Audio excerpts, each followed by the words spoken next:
한국이 발칵 뒤집혔습니다. 단 48시간 만에 북한의 잠수함 27척이 통째로 사라졌기 때문입니다. 통신망도 위성도 모두 이상무! 도저히 원인을 찾지 못한 미 국방부는 혼란에 빠졌죠. 도대체 누가 이런 짓을 한 거지? 첫 번째 용의자는 중국, 그 다음은 러시아. 하지만 데이터의 방향은 엉뚱한 곳을 가리켰습니다. 바로 대한민국의 남해였죠. 믿을 수 없는 결과에 미국은 즉시 조사단을 파견했고 그들은 그곳에서 상상조차 못한 것을 목격하고 말았죠. 조사단의 충격적인 보고에 백악관은 경악했고 결국 트럼프는 주한미군에 대한 모든 발언을 주워 담고 말았습니다. 도대체 그들이 한국에서 본 것은 무엇이었을까요? 한국이 북한 잠수함 27척을 증발시켰습니다. 2025년 9월 15일 오후 2시 보고관의 다급한 목소리에 국방부 분석실은 순간 고요해졌습니다. 안녕하세요. 저는 리처드 호킨스라고 합니다. 미 국방부에서 일한 지도 벌써 23년이 넘었네요. 무슨 말입니까? 증발이라니요? 제가 되물었을 때 분석관의 얼굴은 창백했습니다. 그의 손에 들린 태블릿이 미세하게 떨리고 있었죠. 48시간 동안 동해상의 북한 잠수함 27척이 모든 통신망에서 사라졌습니다. 레이더에도, 소나에도, 위성 추적에도 안 잡힙니다. 마치 바다 속으로 완전히 녹아버린 것처럼요. 저는 자리에서 벌떡 일어났습니다. 커피잔이 쏟아졌지만 신경 쓸 겨를도 없었죠. 그게 가능한 일입니까? 우리 제7함대 정찰 위성은 뭘 하고 있었습니까? 위성은 정상 작동했습니다. 그런데 잠수함들이 특정 해역에 진입하는 순간 신호가 뚝 끊겼어요. 27척이 동시에요. 분석실 메인 스크린에 동해 지도가 떠올랐습니다. 빨간 점들로 표시된 북한 잠수함들의 항적이 보였죠. 9월 13일 오전 6시부터 시작된 추적 영상이 재생되기 시작했습니다. 점들이 하나둘씩 움직이다가 어느 순간 일제히 사라졌습니다. 정확히 동경 132도 30분, 북위 38도 선상에서요. 자연 현상일 가능성은 제로입니다. 태풍도 없었고 지진도 없었습니다. 해류도 평소와 같았어요. 하지만 팀장이 화면을 전환했습니다. 복잡한 주파수 분석 그래프가 나타났죠. 이 시간대에 초저주파 대역에서 이상 신호가 감지됐습니다. 일반적인 해양 소음과는 완전히 다른 패턴이에요. 저는 그래프를 자세히 들여다봤습니다. 규칙적인 펄스 신호가 2초 간격으로 반복되고 있었죠. 인공적인 신호임이 분명했습니다. 더 충격적인 건 이게 아닙니다. 젊은 분석관이 다른 보고서를 띄웠습니다. 사흘 전 북한이 단거리 미사일 5발을 발사했습니다. 4발이 발사 2초 만에 궤도를 이탈했어요. 북한은 공식적으로 기술적 결함이라고 발표했지만 화면에 미사일 궤적이 나타났습니다. 정상적으로 상승하던 미사일들이 갑자기 나선형을 그리며 바다로 추락하는 모습이었죠. GPS 교란입니까? 아닙니다. 더 정교합니다. 미사일의 관성항 겁장치 자체가 혼란을 일으킨 것 같습니다. 마치 누군가 미사일 내부 시스템을 해킹한 것처럼요. 제 머릿속이 복잡해졌습니다. 이런 수준의 전자전 능력은 미국과 러시아, 중국 정도만 보유하고 있다고 알려져 있었죠. 진원지는 어디입니까? 그게 문제입니다. 팀장이 한반도 전체 지도를 띄웠습니다. 붉은색 파동이 지도 위에 겹쳐졌죠. 신호의 진원지가 북한이 아닙니다. 한국 동해안, 정확히는 부산 해군작전 사령부 인근 해역입니다. 순간 분석실이 조용해졌습니다. 에어컨 소리만이 윙윙거렸죠. 한국이요? 제 목소리가 갈라졌습니다. 우리 동맹국 한국이 북한 잠수함을 무력화시켰다는 겁니까? 데이터는 그렇게 말하고 있습니다. 저는 의자에 털썩 앉았습니다. 이게 사실이라면 한국은 우리가 모르는 사이에 엄청난 군사 기술을 개발한 셈이었죠. 작년 을지 프리덤 실드 훈련을 기억하십니까? 노련한 분석관이 입을 열었습니다. 한국 해군이 새로운 음향 탐지 시스템을 시험한다고 했었죠. 우리는 그저 방어용 소나 정도로 생각했습니다. 그런데 지금 보니 그게 단순한 소나가 아니었던 것 같습니다. 초저주파를 이용한 공격형 음향 무기였을 가능성이 높습니다. 저는 즉시 보안 전화기를 들었습니다. 국방장관님과 연결해 주십시오. 하지만 곧 수화기를 내려놨죠. 이 문제는 전화로 보고할 사안이 아니었습니다. 증거를 더 수집하십시오. 그리고 이 정보는 1급 기밀로 분류합니다. 이 방을 나가는 순간부터 여러분은 아무것도 모르는 겁니다. 팀원들이 고개를 끄덕였습니다. 부장관님, 어떻게 하실 겁니까? 팀장의 질문에 저는 잠시 고민했습니다. 한국에 직접 물어볼 수도 있지만 그들이 진실을 말할까요? 조사단을 구성하겠습니다. 비공식적으로 조용히 움직일 겁니다. 명분은요? 한미 군사기술 협력 정례 회의로 하죠. 어차피 다음 달에 예정되어 있었으니까요. 저는 창밖을 바라봤습니다. 워싱턴의 하늘은 구름 한 점 없이 맑았죠. 하지만 제 마음은 폭풍 전야 같았습니다. 부장관님께서 직접 하십니까? 그래야겠습니다. 이건 단순한 기술 문제가 아니에요. 저는 돌아서며 말했죠. 한미동맹의 근본이 흔들릴 수 있는 문제입니다. 만약 한국이 우리 없이도 북한을 제압할 수 있다면. 말을 끝내지 않았지만 모두가 그 의미를 알았습니다. 주한미군의 존재 이유가 사라질 수도 있다는 것을요. 사흘 뒤 새벽, 저는 앤드루스 공군기지에 도착했습니다. 특별기에는 이미 조사단 멤버들이 탑승해 있었죠. NSA 전자전 전문가 둘, 해군 잠수함 작전 장교 하나, CIA 동아시아 분석관 하나, 그리고 저까지 5명이었습니다. 모두 브리핑 자료는 받았습니까? 이륙 후 저는 팀원들을 소집했습니다. 한국이 최근 5년간 국방비를 연평균 8%씩 증액했습니다. 특히 해군과 공군 전자전 분야에 집중 투자했죠. CIA 분석관이 보고했습니다. 작년에는 독자 위성을 8기나 발사했습니다. 통신 위성이라고 발표했지만 실제로는 다목적 군사 위성일 가능성이 높습니다. KPS라고 들어보셨습니까? 해군 장교가 물었습니다. 한국형 위성왕법 시스템이요. 2035년 완성 목표라고 했는데 이미 시험 운영 중이라는 소문이 있습니다. 태평양 상공을 날면서 저는 계속 생각했습니다. 우리는 한국을 너무 과소평가했던 걸까요? 14시간의 비행이 끝나갈 무렵 창밖으로 한반도가 보이기 시작했습니다. 새벽빛에 물든 동해가 은빛으로 빛나고 있었죠. 저 바다 어딘가에서 27척의 잠수함이 사라졌다는 게 믿기지 않았습니다. 부장관님, 곧 착륙합니다. 조종사의 안내 방송이 들렸습니다. 인천공항에 내렸을 때는 새벽 4시 30분이었습니다. 텅 빈 공항 귀빈실에서 한국 국방부 관계자들이 기다리고 있었죠. 환영합니다. 호킨스 부장관님. 정장 차림의 중년 남성이 손을 내밀었습니다. 저는 국방부 국제협력과 김영수 과장입니다. 한국이 준비한 것들을 보시면 놀라실 겁니다. 그의 미소가 의미심장했습니다. 마치 모든 것을 알고 있다는 듯한 표정이었죠. 내일 부산 해군작전사령부부터 방문하시죠? 블랙아웃 프로젝트에 대해 들으실 수 있을 겁니다. 블랙아웃? 저는 팀원들과 시선을 교환했습니다. 한국이 먼저 카드를 보여주겠다는 건가요? 서울로 향하는 차 안에서 저는 확신했습니다. 이번 방문이 제 인생에서 가장 중요한 전환점이 될 거라는 것을요. 그리고 미국과 한국의 관계가 앞으로 완전히 달라질 거라는 것도요.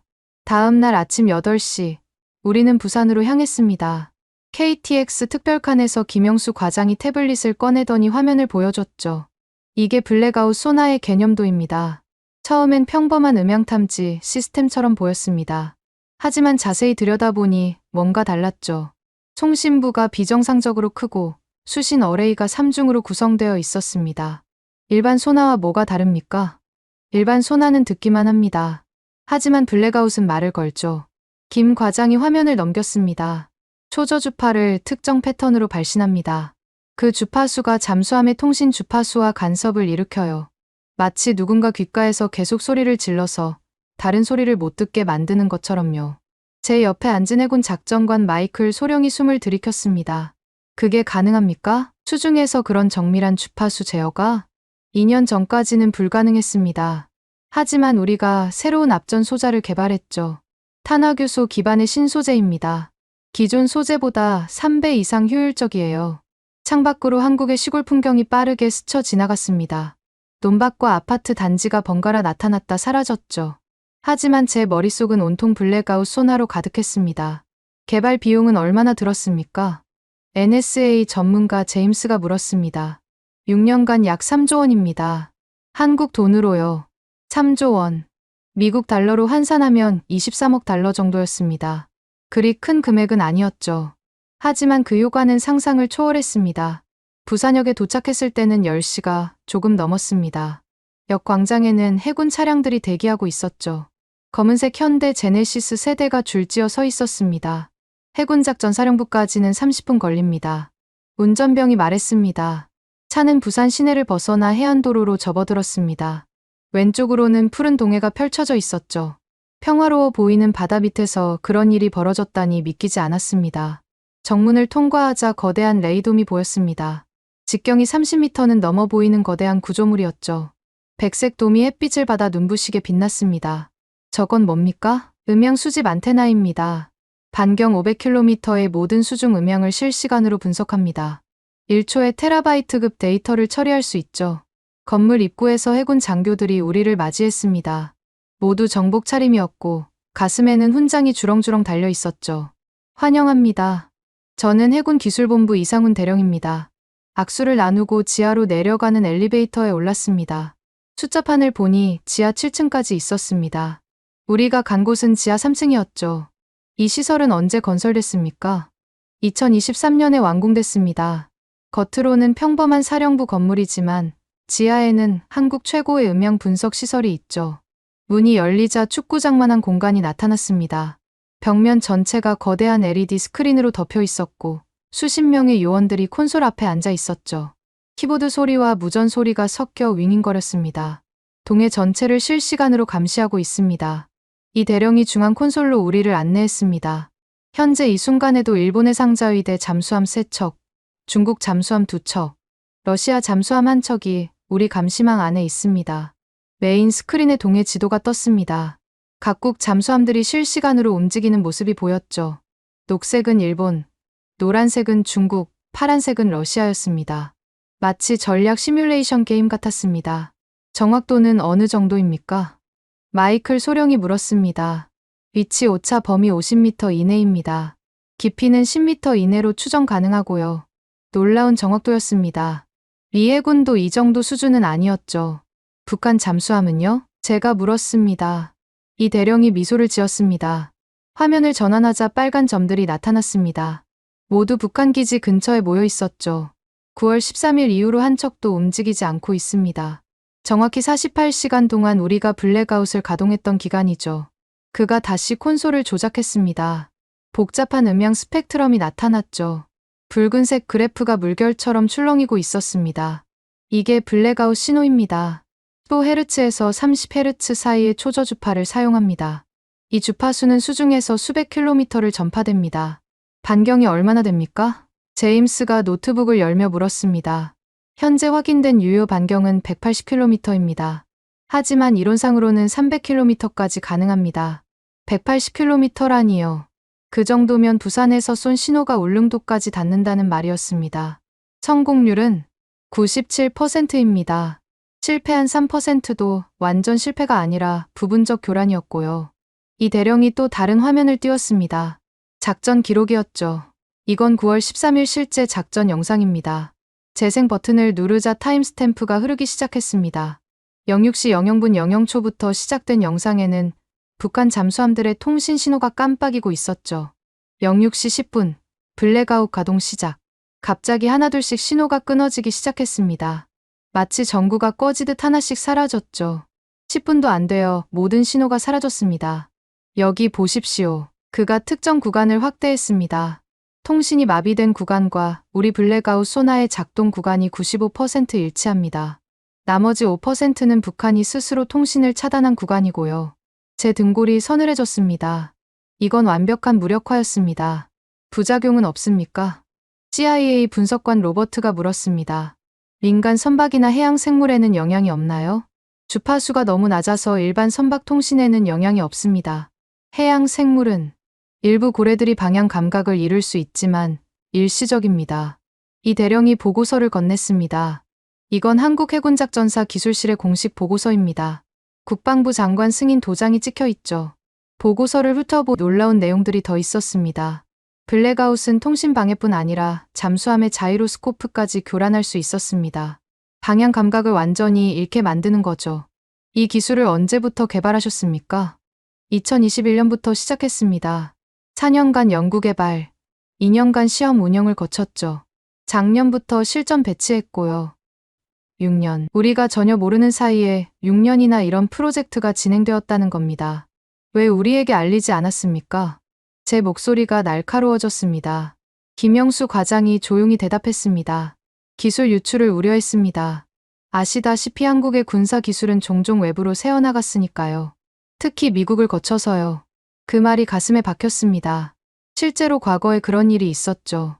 한국이 개발한 기술을 미국이 가져가서 개량한 뒤 다시 비싸게 판 적이 있었습니다. 그래서 이번엔 끝까지 비밀로 하신 겁니까? 완성되기 전까지는요. 이제는 공개해도 따라잡기 어려운 수준이 됐으니까요. 자신감이 묻어나는 대답이었습니다. 실전 사용 사례가 있습니까? 마이클 소령이 물었습니다. 작년 10월 북한 잠수함 한 척이 우리 영해를 침범했습니다. 울릉도 근처까지 왔죠. 블랙아웃을 10분간 가동했더니 스스로 물러갔습니다. 이 대령이 당시 영상을 보여줬습니다. 북한 잠수함이 갑자기 방향을 틀어 북쪽으로 도망치는 모습이 보였죠. 아마 아무것도 들리지 않아서 공포를 느꼈을 겁니다. 깊은 바다에서 갑자기 귀가 멀고 눈이 먼다고 상상해보세요. 상상만 해도 끔찍했습니다. 미사일은 어떻게 격추시킨 겁니까? 로버트가 물었습니다. 김 과장이 시계를 봤습니다. 점심 먹고 대전으로 가시면 알게 될 겁니다. 제로데이 레이더가 기다리고 있으니까요. 제로데이, 또 무슨 비밀 무기가 있다는 말입니까? 점심은 해군 장교 식당에서 먹었습니다. 된장찌개와 제육볶음이 나왔죠. 하지만 음식 맛을 느낄 겨를이 없었습니다. 부장관님, 괜찮으십니까? 제임스가 물었습니다. 솔직히 충격입니다. 한국이 이 정도 기술력을 갖췄다니. 저도 그렇습니다. 이건 우리 예상을 완전히 뛰어넘었어요. NSA도 전혀 파악하지 못했던 프로젝트입니다. 식사를 마치고 대전으로 출발했습니다. 고속도로를 달리는 동안 차 안은 조용했습니다. 모두가 각자의 생각에 빠져 있었죠. 창밖으로 한국의 산업단지들이 스쳐 지나갔습니다.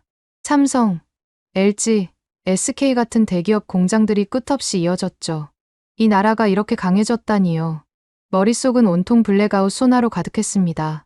만약 한국이 이 기술을 더 발전시킨다면 미국 잠수함도 무력화시킬 수 있을까요? 불안감이 스멀스멀 올라왔습니다. 동맹국이 너무 강해지는 것도 문제가 될 수 있다는 생각이 처음으로 들었죠. 대전에 도착했습니다. 김 과장의 목소리에 정신을 차렸습니다. 차창 밖으로 거대한 안테나들이 하늘을 향해 솟아 있는 것이 보였습니다. 수십 개의 파라볼라 안테나가 모든 방향을 향하고 있었죠. 전파 시험장이었습니다. 제로데이 레이더라. 제가 중얼거렸습니다. 또 어떤 놀라움을 준비하고 계신 겁니까? 김 과장이 의미심장하게 웃었습니다. 블랙아웃이 바다를 지배한다면 제로데이는 하늘을 지배합니다. 그리고 이 두 개를 합치면 그는 말을 멈추고 시험장 건물을 가리켰습니다. 직접 보시는 게 좋을 것 같습니다. 차에서 내리면서 저는 확신했습니다. 한국은 더 이상 우리의 보호가 필요한 나라가 아니라는 것을요. 그리고 그 사실이 저를 매우 불안하게 만들었습니다. 대전 전파 시험장 정문을 통과하자 경비가 삼엄했습니다. 곳곳에 무장한 공군 헌병들이 서 있었고 모든 출입구마다 생체 인식 스캐너가 설치되어 있었죠. 휴대폰과 전자기기는 모두 여기에 맡겨주십시오. 입구에서 보안요원이 말했습니다. 전파 간섭 때문에 어차피 작동하지 않을 겁니다. 그리고 보안상 문제도 있고요. 우리는 모든 전자기기를 제출했습니다. 대신 특수 제작된 차폐 헤드셋을 받았죠. 강한 전파에 노출될 수 있으니 착용하시기 바랍니다.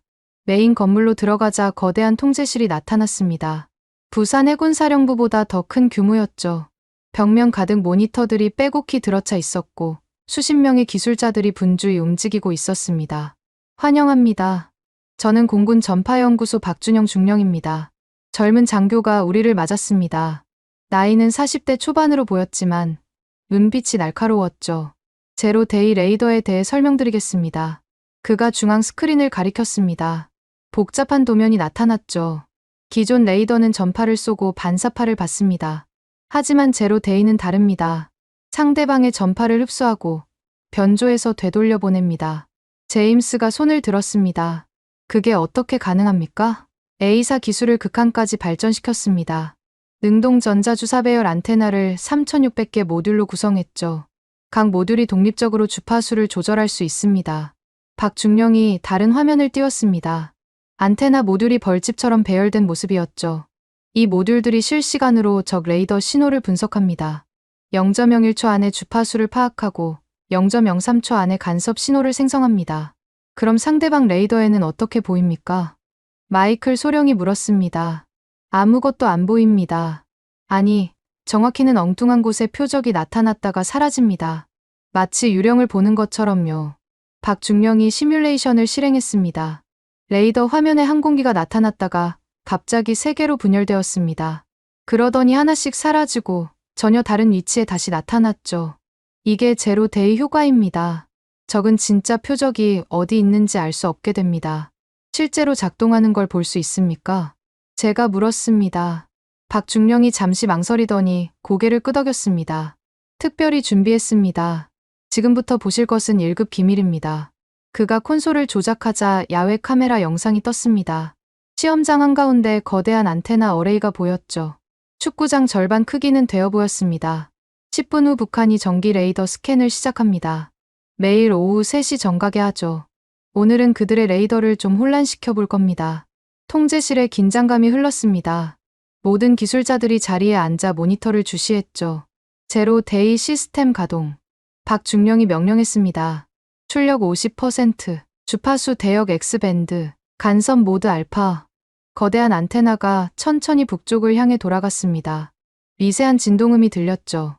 바닥이 약간 떨리는 것 같았습니다. 북한 레이더 신호 포착. 한 요원이 보고했습니다. 개성 공군기지에서 발신. 주파수 9.8GHz. 메인 스크린에 전파 스펙트럼이 나타났습니다. 푸른색 파형이 일정하게 들어오고 있었죠. 간섭 신호 발사.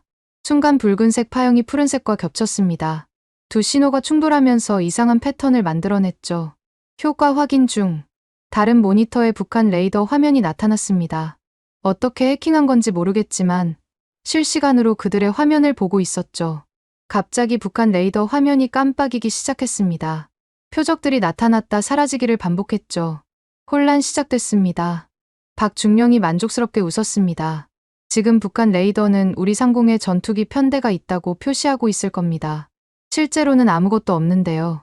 정말로 북한 레이더 화면에는 붉은 점 여러 개가 남쪽에서 북상하는 것처럼 보였습니다. 속도와 고도까지 표시되고 있었죠.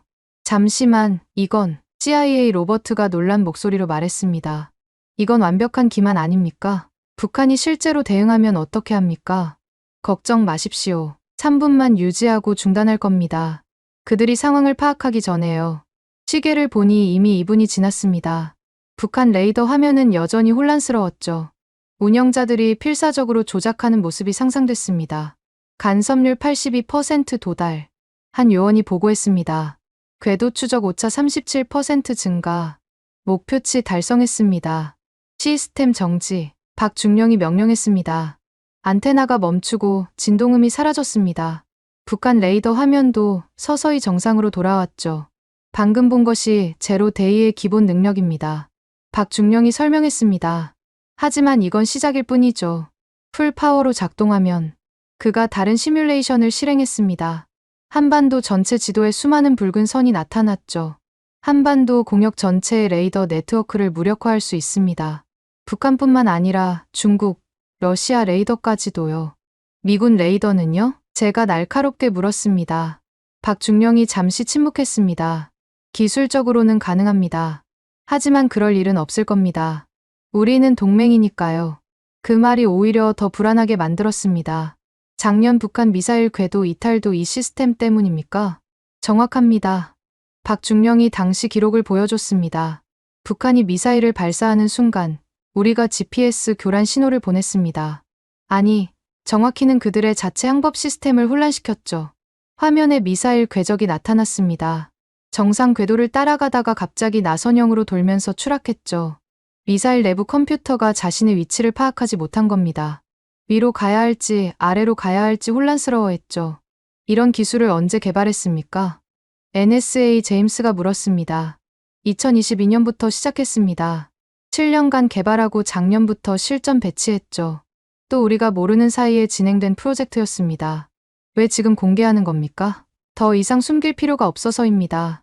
김영수 과장이 대답했습니다. 북한도 이제 알고 있습니다. 자신들의 무기 체계가 무력화되고 있다는 거요. 그래서 최근 도발이 줄어든 겁니다. 그 말이 맞았습니다. 최근 몇 달간 북한의 미사일 발사가 현저히 줄었죠. 한국이 이 두 시스템을 동시에 운용하면 마이클 소령이 말을 꺼냈습니다. 바다와 하늘을 완전히 장악할 수 있겠군요. 그것뿐이 아닙니다. 박중령이 마지막 화면을 띄웠습니다. KPS 위성과 연동하면 더 정확한 타격이 가능합니다. 센티미터 단위로 목표를 추적하고 무력화할 수 있죠. KPS, 또 다른 비밀 프로젝트가 있었던 겁니다. 내일 서울에서 KPS에 대해 들으실 겁니다. 김 과장이 말했습니다. 그때 모든 퍼즐이 맞춰질 거예요. 시험장을 나오면서 저는 보고서를 받았습니다. 표지에 원인불명이라고 적혀 있었죠. 하지만 내용은 달랐습니다. 북한 무기체계 이상 현상, 한국의 주파수 재배치 가능성. 보고서를 읽으면서 저는 깨달았습니다. 한국은 이미 우리가 생각하는 것보다 훨씬 앞서 있다는 것을요. 서울로 돌아가는 차 안에서 팀원들은 모두 침묵했습니다. 각자 오늘 본 것을 소화하느라 바빴죠. 부장관님, 제임스가 조용히 말했습니다. 이건 판도를 바꿀 수 있는 기술입니다. 한국이 독자적으로 북한을 제압할 수 있다면 주한미군의 의미가 달라지겠죠. 제가 대답했습니다. 창밖으로 어둠이 내리고 있었습니다. 서울의 불빛이 멀리 보였죠. 내일은 KPS를 보게 될 겁니다. 과연 또 어떤 충격이 기다리고 있을까요? 머릿속이 더 혼란스러워졌습니다. 한국은 도대체 얼마나 많은 비밀을 숨기고 있는 걸까요? 다음 날 아침 9시, 우리는 서울 대덕연구단지에 있는 한국항공우주연구원에 도착했습니다. 건물 입구에 칼이라는 큰 글자가 새겨져 있었죠. 유리로 된 현대식 건물이 아침 햇살을 받아 빛나고 있었습니다. 한국의 NASA라고 생각하시면 됩니다. 김영수 과장이 설명했습니다. 규모는 작지만 기술력은 결코 뒤지지 않죠. 특히 위성 분야에서는 세계 톱10 안에 들어갑니다. 로비에는 누리호, 로켓 모형이 전시되어 있었습니다. 높이가 10m는 넘어 보이는 거대한 모형이었죠. 옆에는 한국이 발사한 역대 위성들의 모형도 진열되어 있었습니다. 저희가 자체 개발한 발사체입니다. 안내를 맡은 젊은 연구원이 자랑스럽게 말했습니다. 이제 한국도 원할 때 언제든 위성을 쏠 수 있습니다. 작년에만 8기를 발사했죠. 엘리베이터를 타고 지하로 내려갔습니다. 지하 5층에 있는 통제센터였죠. 보안 검색대를 통과하는 데만 5분이 걸렸습니다. 문이 열리자 영화에서나 봤을 법한 광경이 펼쳐졌습니다. 원형 극장처럼 생긴 거대한 공간. 중앙에는 지구본 홀로그램이 떠 있었고 그 주위를 수십 개의 콘솔이 둘러싸고 있었죠. 천장은 돔 형태로 되어 있었는데 거기에도 별자리처럼 위성들의 위치가 표시되어 있었습니다. KPS 통제센터에 오신 것을 환영합니다. 백발의 노신사가 우리를 맞이했습니다. 흰 가운을 입고 있었고 가슴에는 여러 개의 배지가 달려 있었죠. 저는 위성항법개발팀 최성우 박사입니다. 15년째 이 프로젝트를 이끌고 있죠. MIT에서 박사학위를 받고 NASA에서 10년간 일하다가 돌아왔습니다. 최 박사가 손짓하자 홀로그램이 확대되었습니다. 한반도 상공에 8개의 위성이 궤도를 그리며 돌고 있었죠. 각 위성에서 나오는 신호가 레이저처럼 지상을 향하고 있었습니다. 이게 KPS입니다. K의 Positioning System. 한국형 위성항법 시스템이죠. GPS와 뭐가 다릅니까? 로버트가 물었습니다. 모든 것이 다릅니다. 최 박사가 콘솔을 조작했습니다. 화면이 분할되어 GPS와 KPS를 비교하기 시작했죠. 첫째, 정밀도가 다릅니다. GPS의 민간용 정밀도는 5m입니다. 군사용도 1m 정도죠. 하지만 KPS는 10cm입니다. 10cm라니요. 믿기 힘든 수치였습니다. 그게 어떻게 가능합니까? 제임스가 노트북을 열며 물었습니다. 이중 주파수 보정 시스템을 개발했습니다. 그리고 한국만의 특별한 기술이 하나 더 있죠. 최 박사가 복잡한 도면을 띄웠습니다. 양자 암호화 시계를 탑재했습니다. 원자 시계보다 1000배 더 정확합니다. 시간 오차가 줄어들면 위치 정확도가 기하급수적으로 올라갑니다. 그가 시뮬레이션을 실행했습니다. 위성에서 지상으로 신호가 내려오는 모습이 보였죠. 붉은색 선이 대기층을 지나면서 구부러졌다가 다시 펴졌습니다. 한국 전역에 300개의 지상 기준국을 설치했습니다. 이 기준국들이 초당 1000번씩 신호를 보정합니다. 인공지능이 대기 상태를 실시간 분석해서 오차를 예측하죠. 그럼 GPS보다 정확하다는 겁니까? 마이클 소령이 물었습니다. 한반도 상공에서는 30% 더 정확합니다. 동아시아 전역에서는 20% 더 정확하고요. 최 박사가 비교 데이터를 보여줬습니다. 같은 위치에서 GPS와 KPS의 오차를 비교한 그래프였죠. KPS가 압도적으로 정확했습니다. 이 시스템이 군사적으로 어떻게 활용됩니까? 제가 핵심을 물었습니다. 최 박사가 잠시 망설이더니 심호흡을 했습니다. 모든 것을 바꿉니다. 전쟁의 개념 자체를요. 그가 다른 화면을 띄웠습니다. 한반도 지도 위에 수만 개의 점들이 나타났죠. 이건 실시간 추적 화면입니다. KPS 신호를 받는 모든 물체가 표시됩니다. 점들이 움직이기 시작했습니다. 자동차, 선박, 항공기, 심지어 드론까지 모든 것이 실시간으로 추적되고 있었죠. 북한 지역은요? 북한은 KPS를 사용하지 않습니다.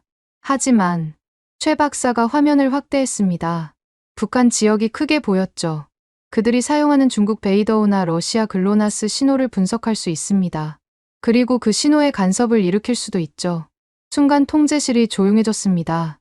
에어컨 소리만이 희미하게 들렸죠. 간섭이라니요? 정확히 말하면 신호 오염입니다. 스푸핑이라고도 하죠. 최 박사가 설명을 이어갔습니다. 우리 위성이 비슷한 주파수로 가짜 신호를 보냅니다.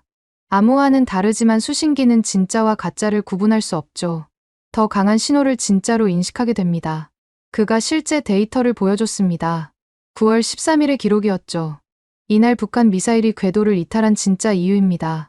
화면에 미사일 궤적이 나타났습니다. 처음엔 정상적이었지만 KPS 간섭 신호가 시작되자 갑자기 흔들리기 시작했죠. 발사 1.3초 후 간섭 시작, 1.8초 후 궤도 이탈 시작, 2.1초 후 완전 이탈. 세밀한 타임라인이 표시되었습니다. 미사일 유도 시스템이 자신의 위치를 잘못 계산한 겁니다. 실제로는 동쪽인데 서쪽이라고 판단했죠. 고도도 착각했고요. 이건 전자전이 아니라 정보전이군요. CIA 로버트가 감탄했습니다. 상대방의 눈과 귀를 속이는 거니까요. 맞습니다. 그리고 이건 시작에 불과합니다. 최 박사가 마지막 화면을 띄웠습니다. 복잡한 네트워크 다이어그램이었죠. 세 개의 큰 원이 서로 연결되어 있었습니다. KPS는 블랙아웃 소나, 제로데이 레이더와 연동됩니다. 우리는 이걸 트라이앵글 시스템이라고 부르죠. 세 시스템이 하나로 연결되는 애니메이션이 재생되었습니다. 블랙아웃이 잠수함 위치를 파악하면 KPS가 정확한 좌표를 제공합니다. 오차 10cm 이내로요. 제로데이가 항공기를 탐지하면 KPS가 실시간 추적을 합니다. 초당 100번씩 위치를 업데이트하면서요. 완벽한 통합 방어 시스템이군요. 제가 말했습니다. 아니, 공격 시스템이기도 합니다.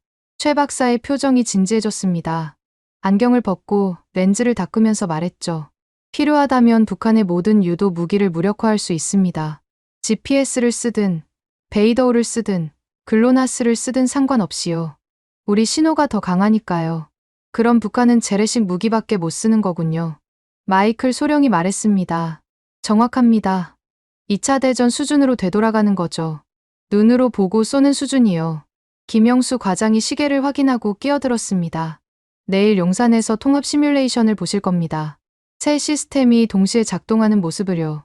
실제 전투 상황을 가정한 시나리오로 진행됩니다.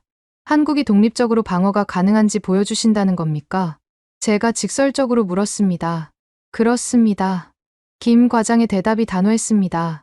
주한미군 없이도 한국이 스스로를 지킬 수 있다는 걸 증명할 겁니다. 아니, 더 효율적으로 방어할 수 있다는 걸 보여드리죠. 그 말에 제 심장이 빠르게 뛰기 시작했습니다. 이건 단순한 기술 시연이 아니었죠.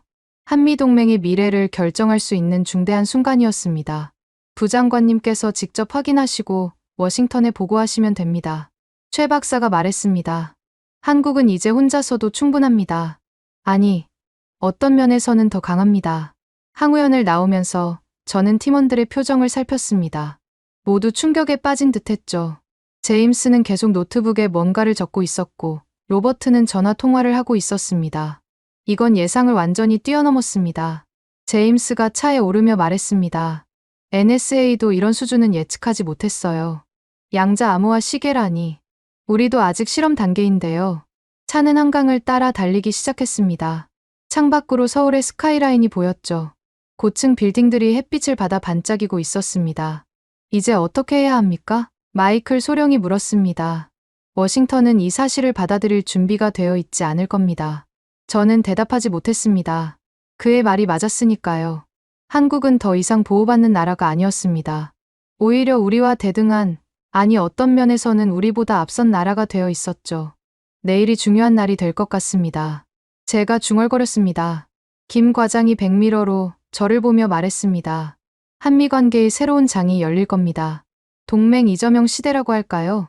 준비되셨습니까? 저는 침묵했습니다. 솔직히 준비가 되어 있지 않았으니까요. 하지만 선택의 여지는 없었습니다. 현실을 직시하고 받아들여야 했죠.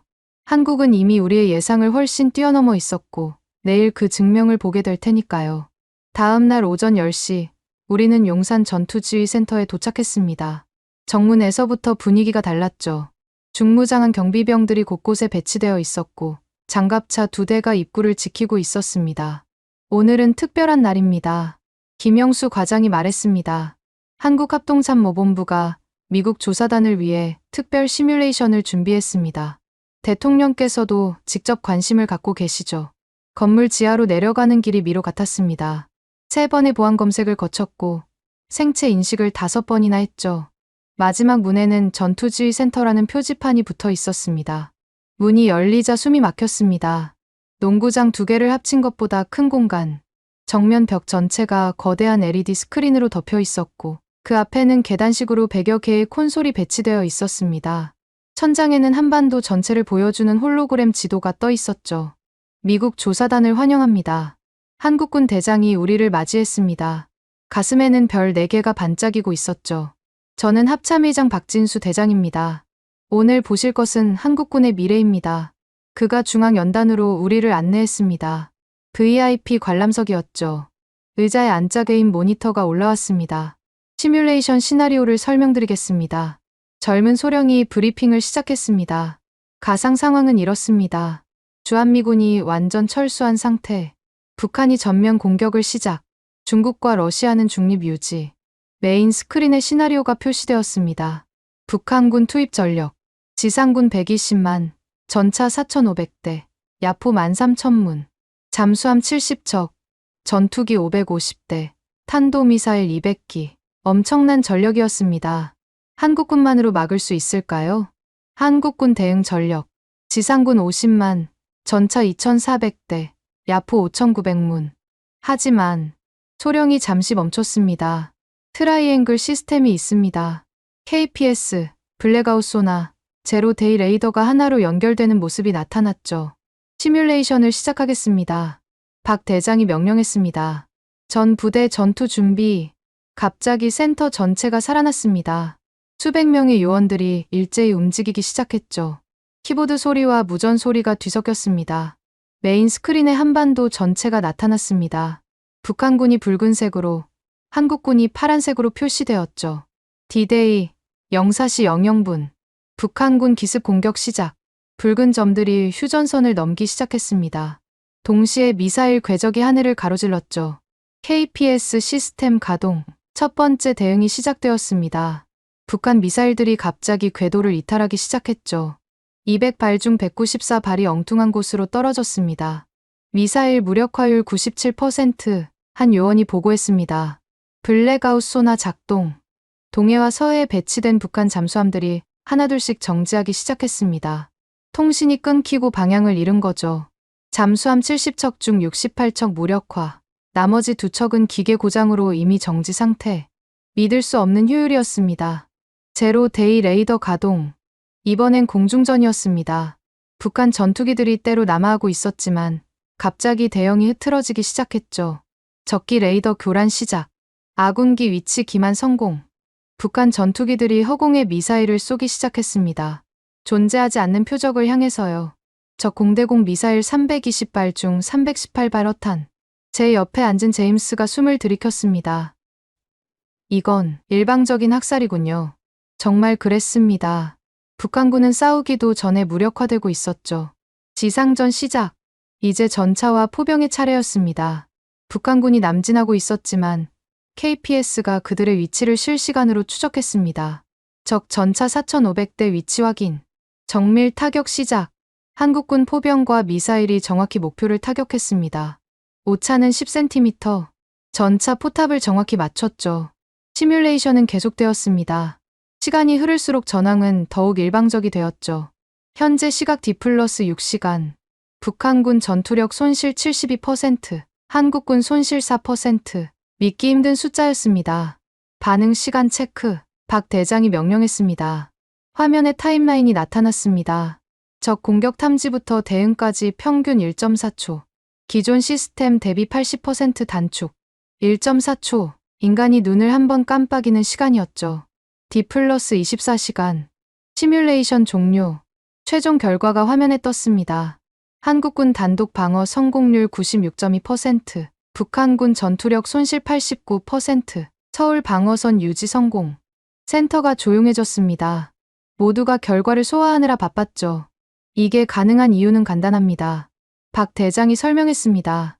정보의 비대칭입니다. 우리는 적의 모든 움직임을 알지만 적은 우리를 전혀 모릅니다. 그가 화면을 가리켰습니다. KPS가 위치를 추적하고 블랙아웃이 통신을 차단하고 제로데이가 센서를 교란합니다. 적은 눈 멀고 귀 먹고 입 막힌 상태가 되는 거죠. 이건 전쟁이 아니라 처형이군요. 마이클 소령이 중얼거렸습니다. 맞습니다. 박 대장이 고개를 끄덕였습니다. 현대전은 정보전입니다. 총알보다 데이터가 더 중요하죠. 그가 우리에게 문서를 건넸습니다. 합동참모본부 공식 시뮬레이션 보고서입니다. 국방부 장관과 대통령의 서명이 있죠. 보고서를 펼쳐보니 더 상세한 데이터가 있었습니다. 주파수 간섭률 0%, 시스템 동기화율 99%, 데이터 전송 지연 0.003초, 완벽에 가까운 수치들이었습니다. 질문이 있으십니까? 박 대장이 물었습니다. 저는 손을 들었습니다. 만약 중국이나 러시아가 개입한다면요? 그것도 시뮬레이션 했습니다. 그가 다른 데이터를 보여줬습니다. 중국 개입 시 방어 성공률 81%, 러시아 개입 시 78%, 동시 개입 시 63%, 여전히 높은 수치였습니다. 트라이앵글 시스템은 국적을 가리지 않습니다. GPS든 베이더우든 글로나스든 모두 교란할 수 있으니까요. CIA 로버트가 물었습니다. 미국 시스템도 교란할 수 있다는 말입니까? 박 대장이 잠시 침묵했습니다. 기술적으로는 가능합니다. 하지만 그럴 일은 없을 겁니다. 우리는 동맹이니까요. 하지만 그 기술적 가능성이 모든 것을 바꿨습니다. 한국은 이제 누구의 도움도 필요 없었습니다. 오히려 다른 나라들이 한국의 기술을 필요로 할 것 같았죠. 이 시뮬레이션 결과를 워싱턴에 보고하셔도 됩니다. 김영수 과장이 말했습니다. 한국은 이제 스스로를 지킬 수 있습니다. 주한미군 주둔은 한국을 위해서가 아니라 미국을 위해서 필요한 겁니다. 그 말이 가슴에 박혔습니다. 사실이었으니까요. 센터를 나오면서 저는 확신했습니다. 이 보고서를 받아든 워싱턴은 충격에 빠질 거라고요. 부장관님, 제임스가 조용히 말했습니다. 이제 어떻게 해야 합니까? 방위비 인상을 요구하기는커녕 오히려 우리가 한국에 의존해야 할 것 같은데요. 저는 대답하지 못했습니다. 차에 올라타면서 마지막으로 센터 건물을 돌아봤습니다. 평범해 보이는 콘크리트 건물. 하지만 그 안에는 전쟁의 패러다임을 바꿀 기술이 있었죠. 내일 워싱턴으로 돌아갑니다. 제가 팀원들에게 말했습니다. 보고서를 준비하세요. 아주 충격적인 보고서가 될 겁니다. 서울의 저녁 풍경이 차창 밖으로 흐르고 있었습니다. 평화로워 보이는 도시. 하지만 이 도시는 세계 최강의 방어 시스템으로 보호받고 있었죠. 더 이상 우리의 보호가 필요 없는 도시였습니다. 워싱턴으로 돌아온 지 사흘째 되는 날이었습니다. 저는 국방부 청사 7층 회의실에서 보고서를 마무리하고 있었죠.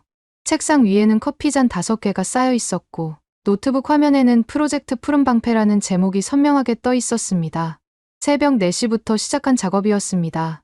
한국에서 가져온 자료들을 하나하나 검토하며 보고서를 작성했죠. 매 문장을 쓸 때마다 고민이 깊어졌습니다. 어떻게 설명해야 워싱턴이 이 현실을 받아들일까?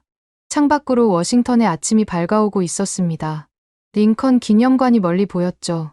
그 위대한 대통령도 이런 순간을 경험했을까요? 동맹의 개념이 근본적으로 바뀌는 순간을요.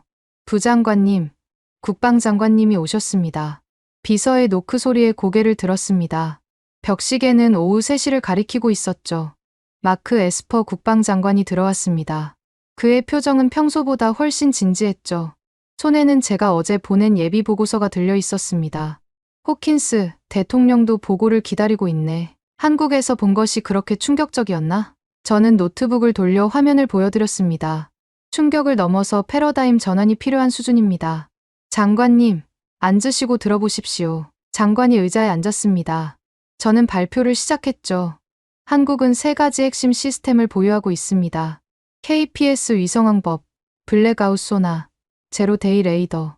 이 세 개를 합친 트라이앵글 시스템은 저는 잠시 숨을 고르고 말을 이었습니다. 솔직히 말씀드리면 일부 영역에서는 우리 시스템보다 우수합니다. 장관의 눈썹이 올라갔습니다.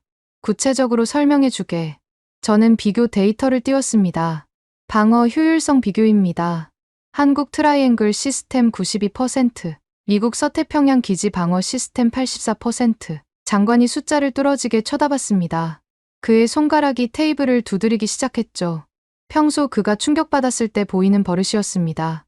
이게 가능한가? 우리가 수조 달러를 투자한 시스템보다 효율적이라고? 지역 특화 시스템의 강점입니다.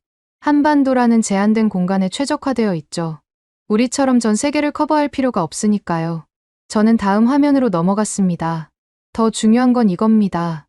한국군 단독 방어 시뮬레이션 결과 성공률 96.2%, 주한미군 없이도 북한의 전면 공격을 막을 수 있다는 뜻입니다. 장관이 의자에 깊숙이 기대앉았습니다. 한동안 아무 말도 하지 않았죠. 실내가 너무 조용해서 에어컨 소리가 크게 들렸습니다. 그럼 우리가 지금까지 해온 방위비 인상 요구는 무의미해졌습니다. 제가 단호하게 말했습니다. 한국은 더 이상 우리의 보호가 필요 없습니다. 오히려 우리가 그들의 기술을 필요로 하는 상황이 됐죠. 장관이 일어나서 창밖을 바라봤습니다. 펜타곤 너머로 포토맥 강이 흐르고 있었죠. 그의 어깨가 무거워 보였습니다. 70년이야. 호킨스, 70년간 우리가 그들을 지켜왔어. 알고 있습니다. 그런데 이제 그들이 우리 없이도 된다고? 그 이상입니다. 그들의 기술 일부는 우리보다 앞서 있습니다. 장관이 돌아봤습니다. 이게 내 결론인가? 아닙니다. 제 제안은 다릅니다. 저는 보고서의 핵심 부분을 펼쳤습니다. 몇 번이나 고쳐 쓴 부분이었죠. 동맹의 개념을 바꿔야 합니다. 지금까지 한미동맹은 보호와 피보호 관계였습니다. 우리가 보호하고 한국이 보호받는. 저는 새로운 도표를 보여줬습니다. 하지만 이제는 상호 의존 관계가 되어야 합니다. 우리는 한국의 기술을 필요로 하고 한국은 우리의 글로벌 네트워크를 필요로 합니다. 구체적으로 한국의 트라이앵글 시스템을 태평양 전체로 확대하는 겁니다. 우리가 인프라를 제공하고 한국이 기술을 제공하는 거죠. 일종의 기술 동맹입니다. 장관이 다시 의자에 앉았습니다. 흥미로운 제안이네. 하지만 의회는 어떻게 설득할 건가? 그들은 여전히 한국을 우리가 지켜주는 나라로 생각하고 있어. 그래서 준비한 게 있습니다. 저는 시뮬레이션 영상을 재생했습니다. 팀원들과 밤새 만든 자료였죠. 이건 한국 시스템을 하와이와 괌에 적용했을 때의 시뮬레이션입니다. 중국 미사일 방어 효율이 40% 향상됩니다. 숫자가 화면에 떴습니다. 만약 일본까지 확대한다면 동아시아 전체를 하나의 방어망으로 묶을 수 있습니다. 중국과 러시아의 위협을 효과적으로 차단할 수 있죠. 실제 사례도 있습니다. 제가 덧붙였습니다. 한국이 북한 미사일을 무력화시킨 건 이미 확인했습니다. 같은 기술로 중국이나 러시아 미사일도 막을 수 있다는 뜻이죠. 장관이 턱을 쓸었습니다. 비용은? 초기 투자 200억 달러. 하지만 기존 시스템 업그레이드 비용 800억 달러를 절약할 수 있습니다. 순절감 600억 달러입니다. 한국이 동의할까? 이미 비공식 타진을 했습니다. 어제 한국 국방부와 화상회의를 했죠. 그들도 긍정적입니다. 단, 조건이 있습니다. 뭔가? 기술 주권을 인정받는 겁니다. 더 이상 우리의 승인 없이는 무기를 팔 수 없는 나라가 아니라 독립적인 방산 파트너로 인정받길 원합니다. 장관이 깊은 한숨을 쉬었습니다. 이건 큰 변화야. 70년간 유지해온 체제를 바꾸는 거니까. 하지만 필요한 변화입니다. 제가 강조했습니다. 한국은 이미 변했습니다. 우리만 과거에 머물러 있을 순 없죠. 만약 우리가 거부한다면 한국은 다른 파트너를 찾을 겁니다. 다른 파트너? 유럽이나 중동 국가들도 한국 기술에 관심이 많습니다. 사우디는 이미 한국의 방산 협력을 제안했고요. 그때 비서가 들어왔습니다.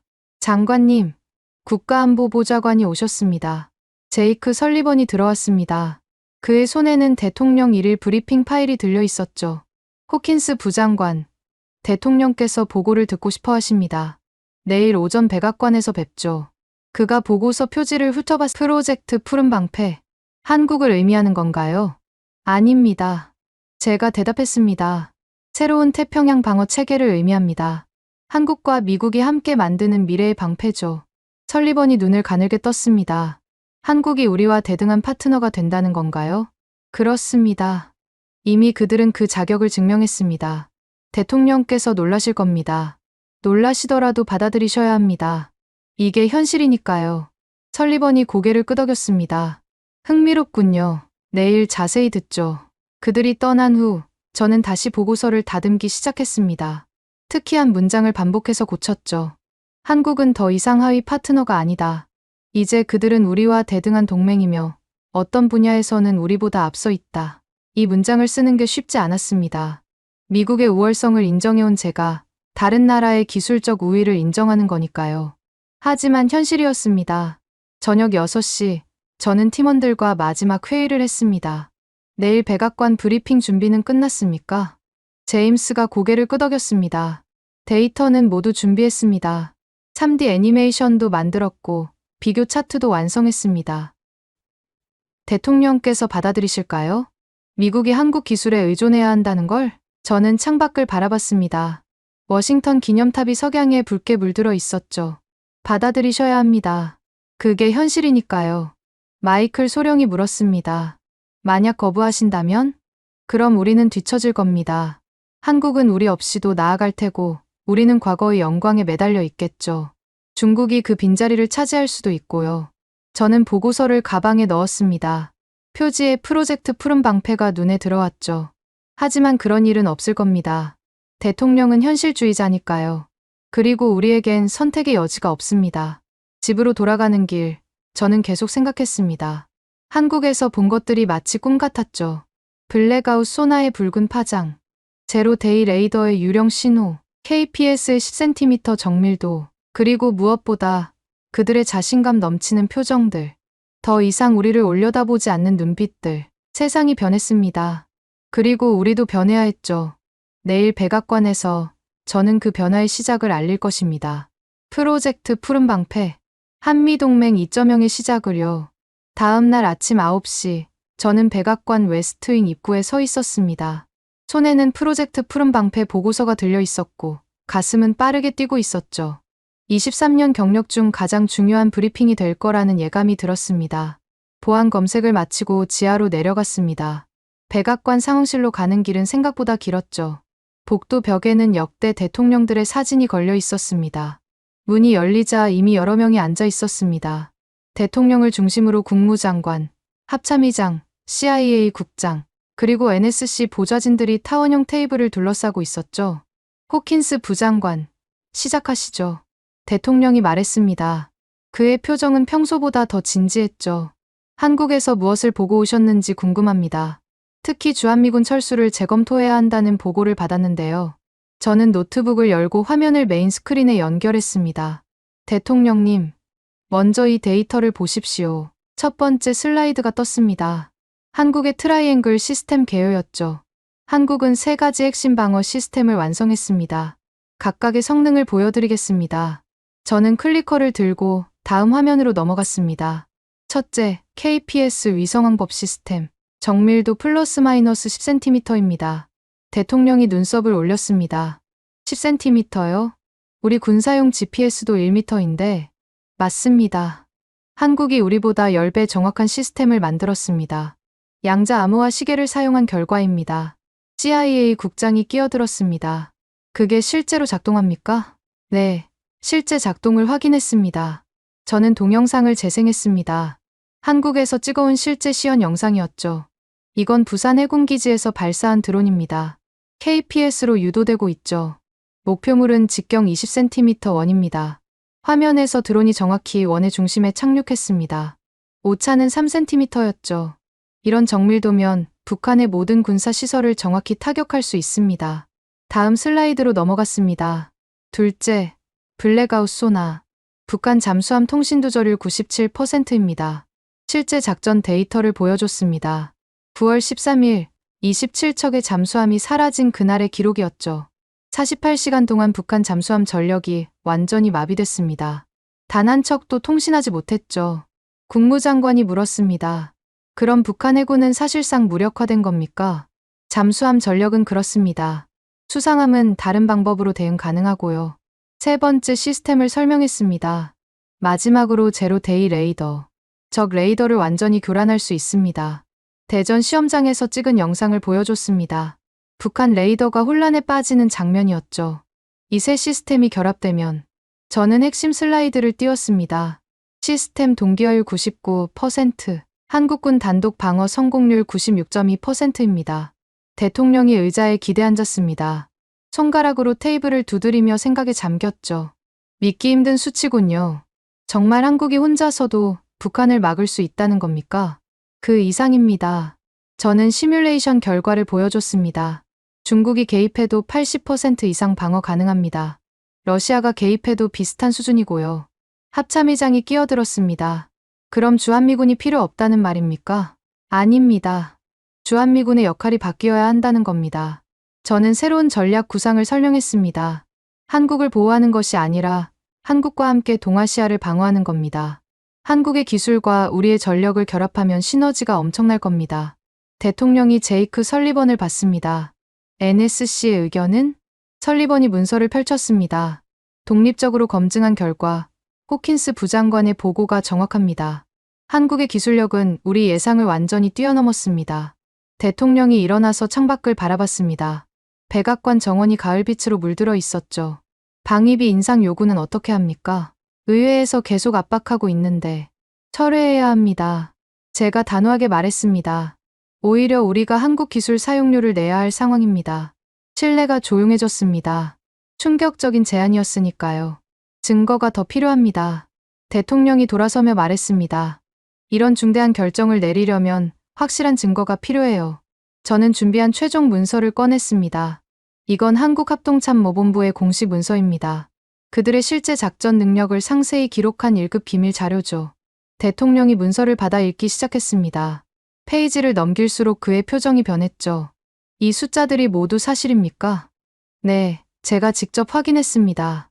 NSA와 CIA도 독립적으로 검증했고요.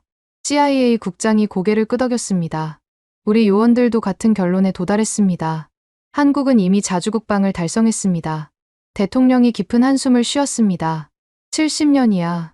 70년간 우리가 그들을 지켜왔는데 이제는 함께 지켜야 할 때입니다. 제가 말했습니다. 한국은 더 이상 보호받는 나라가 아니라 동등한 파트너입니다. 대통령이 펜을 들었습니다. 그리고 준비된 문서에 서명하기 시작했죠. 백악관 공식 브리핑 문서입니다. 설리번이 설명했습니다. 주한미군 방위비 인상 요구 전면 철회, 주한미군 철수 계획 무기한 보류, 한미 기술동맹 체결 추진. 대통령의 펜이 문서 위를 움직였습니다.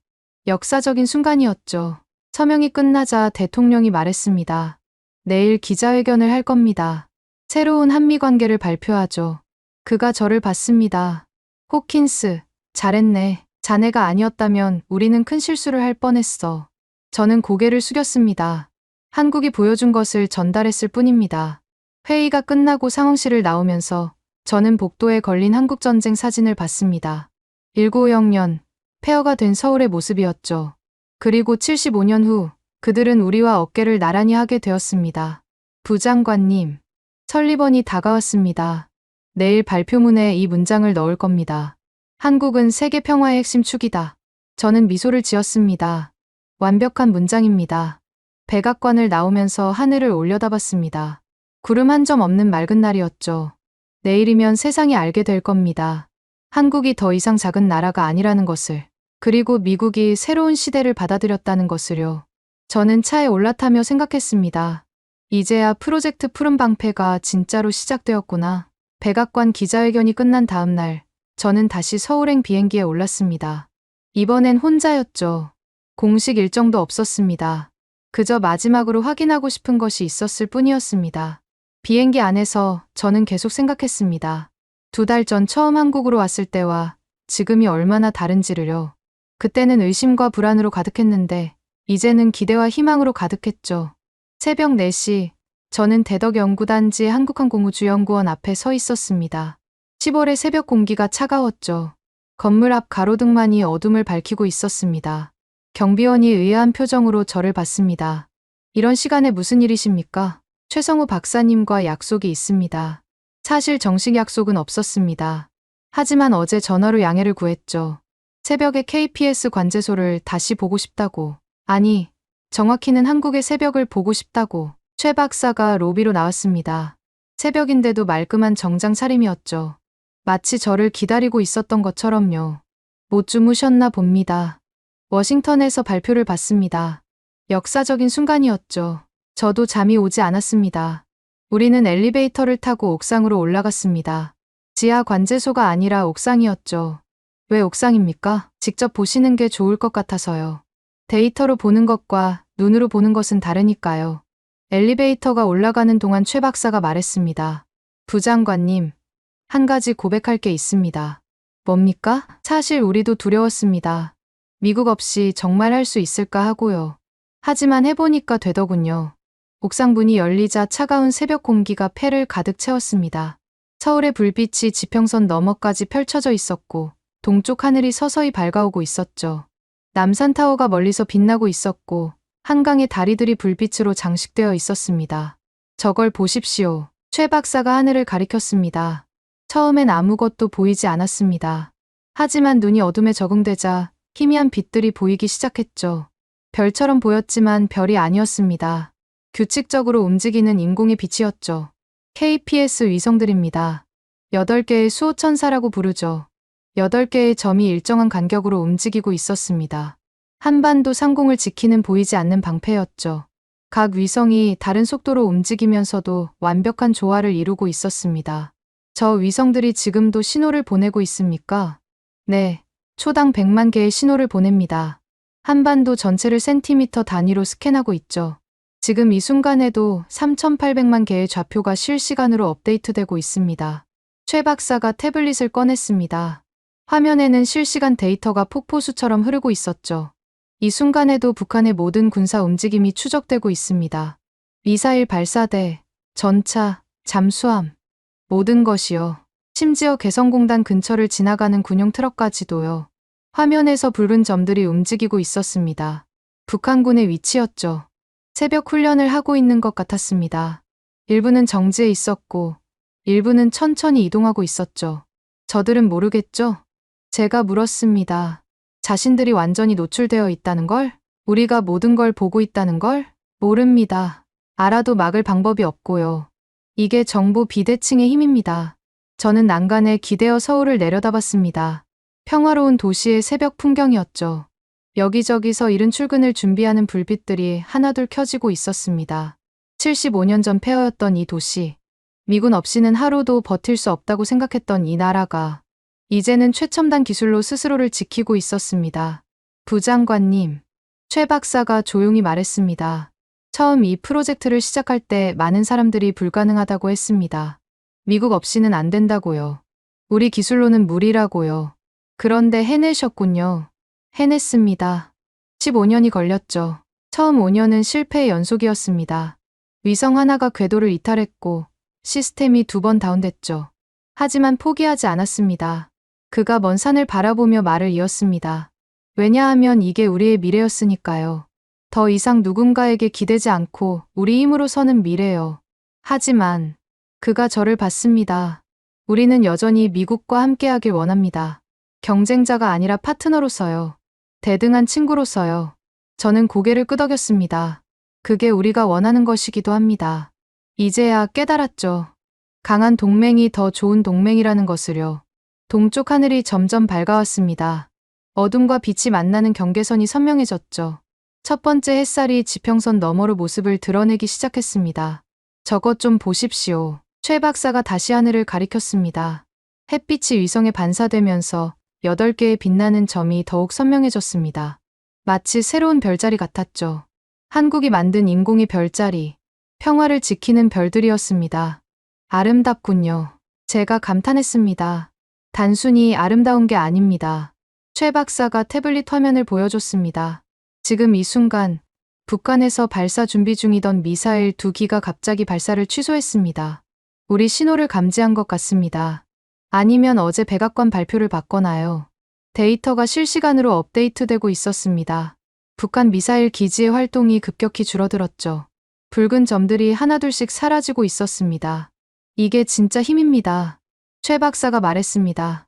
총 한 발 쏘지 않고 전쟁을 막는 힘, 싸우지 않고 이기는 힘, 피 한 방울 흘리지 않고 평화를 지키는 힘. 저는 그 말에 깊이 공감했습니다. 진정한 강함은 파괴가 아니라 보호에 있다는 것을요. 태양이 완전히 떠올랐습니다. 서울 전체가 황금빛으로 물들었죠. 한강이 금빛 리본처럼 반짝이고 빌딩들의 유리창이 수만 개의 거울이 되어 빛났습니다. 새들이 하늘을 가로질러 날아갔고 도시가 하루를 시작했습니다. 이제 돌아가셔야죠? 최 박사가 물었습니다. 네, 오후 비행기입니다. 보고서는 잘 쓰셨습니까? 썼습니다.